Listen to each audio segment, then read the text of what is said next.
एक राजा बहुत बड़ा प्रजापालक था। हमेशा प्रजा के हित में प्रयत्नशील रहता था। वह इतना कर्मठ था कि अपना सुख ऐशो आराम सब छोड़कर सारा समय जन कल्याण में ही लगा देता था।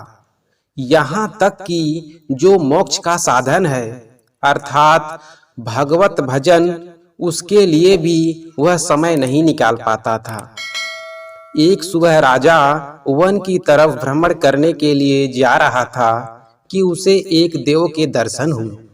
राजा ने देव को प्रणाम करते हुए उनका अभिनंदन किया और देव के हाथों में एक लंबी चौड़ी पुस्तक देखकर उसने पूछा, महाराज, आपके हाथ में यह क्या है? देव बोले, राजन, यह हमारा बही खाता है जिसमें सभी भजन करने वालों के नाम हैं। राजा ने निराशा युक्त भाव से कहा, कृपया देखिए तो इस किताब में कहीं मेरा नाम भी है या नहीं।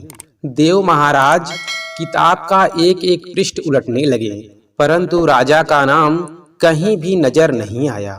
राजा ने देव को चिंतित देखकर कहा, महाराज, आप चिंतित ना हो, आपके ढूंढने में भी कोई कमी नहीं है। वास्तव में ये मेरा दुर्भाग्य है कि मैं भजन कीर्तन के लिए समय नहीं निकाल पाता और इसलिए मेरा नाम यहाँ नहीं है।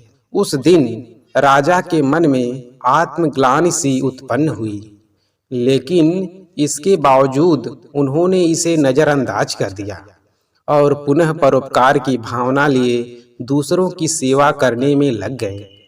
कुछ दिन बाद राजा फिर सुबह वन की तरफ टहलने के लिए निकले तो उन्हें वही देव महाराज के दर्शन हुए। इस बार भी उनके हाथ में एक पुस्तक थी। इस पुस्तक के रंग और आकार में बहुत भेद था और यह पहली वाली से काफी छोटी भी थी। राजा ने फिर उन्हें प्रणाम करते हुए पूछा, महाराज, आज कौन सा बही खाता आपने अपने हाथों में लिया हुआ है? देव ने कहा, राजन, आज के वही खाते में उन लोगों का नाम लिखा है जो ईश्वर को सबसे अधिक प्रिय है। राजा ने कहा, कितना भाग्यशाली होंगे वे लोग, निश्चय ही वे दिन रात भगवत भजन में लीन रहते होंगे। क्या इस पुस्तक में कोई मेरे राज्य का भी नागरिक है? देव महाराज ने बही खाता खोला और ये क्या, पहले पन्ने पर राजा का नाम ही था। राजा ने आश्चर्यचकित होकर पूछा, महाराज, मेरा नाम इसमें कैसे लिखा हुआ है? मैं तो मंदिर भी कभी कभार ही जाता हूँ। देव ने कहा, राजन, इसमें आश्चर्य की क्या बात है? जो लोग निष्काम होकर संसार की सेवा करते हैं, जो लोग संसार के उपकार में अपना जीवन अर्पण करते हैं, जो लोग मुक्ति का लोभ भी त्याग कर प्रभु के निर्बल संतानों की सेवा सहायता में अपना योगदान देते हैं, उन त्यागी महापुरुषों का भजन स्वयं ईश्वर करता है। हे राजन, तू मत पछता कि तू पूजा पाठ नहीं करता। लोगों की सेवा कर, तू असल में भगवान की ही पूजा करता है।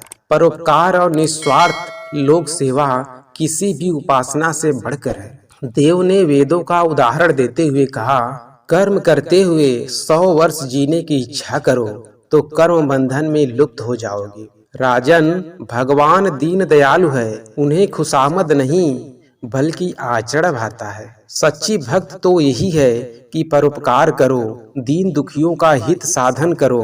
अनाथ, विधवा, किसान व निर्धन आज अत्याचारियों से सताए जाते हैं, इनकी यथाशक्ति सहायता और सेवा करो और यही परम भक्ति है। राजा को आज देव के माध्यम से बहुत बड़ा ज्ञान मिल चुका था और अब राजा भी समझ गया कि परोपकार से बड़ा कुछ भी नहीं और जो परोपकार करते हैं वही भगवान के सबसे प्रिय होते हैं।